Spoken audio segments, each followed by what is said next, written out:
নমস্কার, আমি তোমাদের জয়দেব শাস্ত্রী।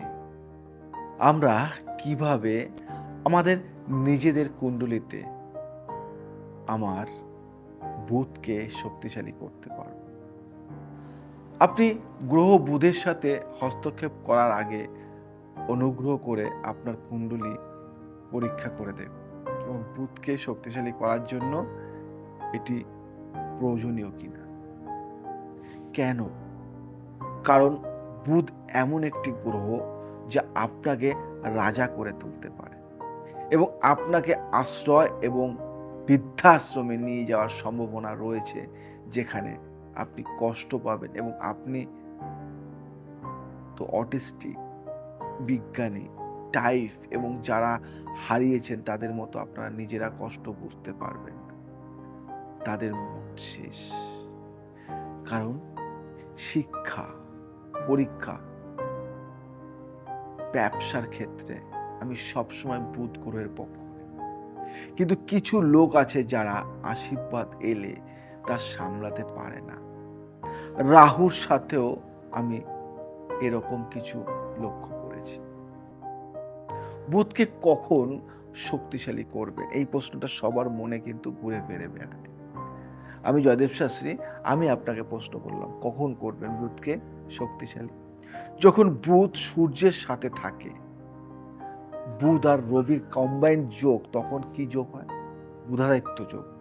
বুধাদিত্য যোগ এবং আরেকটি সংযোগ শনি এর সাথে থাকে 3, 10, 11 মতো ঘরে, যেখানে আপনার সূর্য বুধের সংযোগ আছে।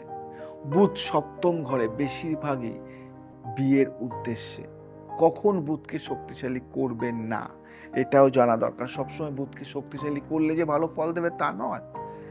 শক্তিশালী করবেন না, লেস পাওয়ার এমন কিছু অবস্থান রয়েছে যেখানে আপনার 12তম ঘরের বুধ বা কোনো গ্রহকে শক্তিশালী করার কথা নয়, কারণ এটি ক্ষতি, বিচ্ছিন্নতা ইত্যাদির ঘর।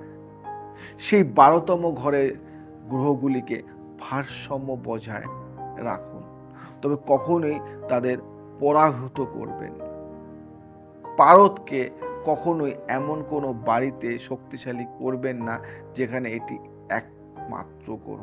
যেমন বলুন, আপনি বুধকে 1, 2, 4, 5, 6 মানে 1, 2, 4, 5, 6তম ঘরে শক্তিশালী করবেন, এটি এতটা ভালো হবে না, কারণ বুধের আশীর্বাদ দেওয়ার প্রবণতা রয়েছে এবং বিনিময় এটি কুণ্ডলিতে যে স্থান দখল করে তা ক্ষতি করে।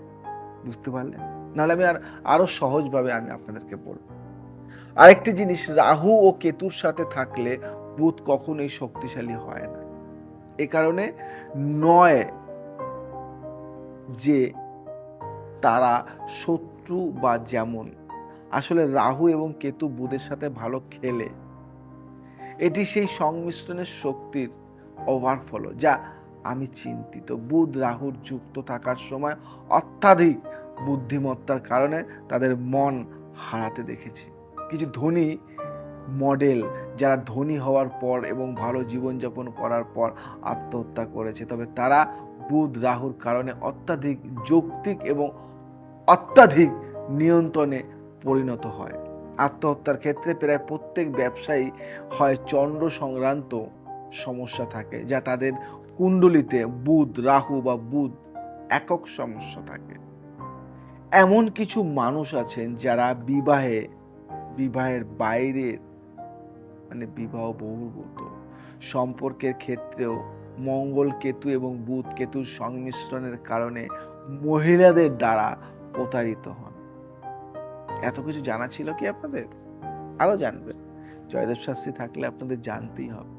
বুধের কিছু সমস্যা এড়াতে আপনার কুণ্ডলিতে শক্তিশালী সূর্যের প্রয়োজন। রবি, বুধ রাজপুত্রের মতো থাকে, যেখানে আপনাকে আচরণ ও আশীর্বাদ দেওয়ার জন্য সূর্যের মতো রাজা এবং তার প্রভাব প্রয়োজন।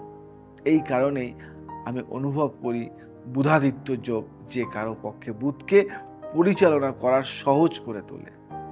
আরেকটি গ্রহ যা বুধকে ভালো আচরণ করতে পারে তা হলো শনি, কারণ বাস্তব জীবনে আমাদের সামঞ্জস্য বেশি থাকে এবং খেলায় যুক্তি নেই, এবং যেখানে কঠোর পরিশ্রম এবং সামঞ্জস্য আসে সেখানে একটি শনি রয়েছে যা বুধকে আচরণ করতে বাধ্য করে এবং সর্বত্র যুক্তিকে ধাক্কা দেয় না।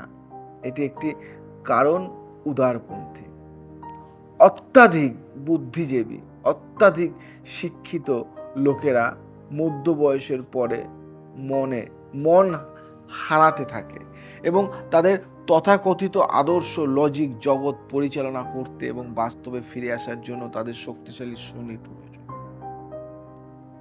শনি গ্রহের পারদ প্রভাবশালী ব্যক্তিদের মনে রাখবেন, বুধ চাঁদকে ঘৃণা করে, কিন্তু চাঁদ পারদকে ঘৃণা করে না। তাই এটি সেই সম্পর্ক যার অর্থ হলো বুধের প্রতিকার না করা যদি চাঁদ চন্দ্র খারাপ হয়।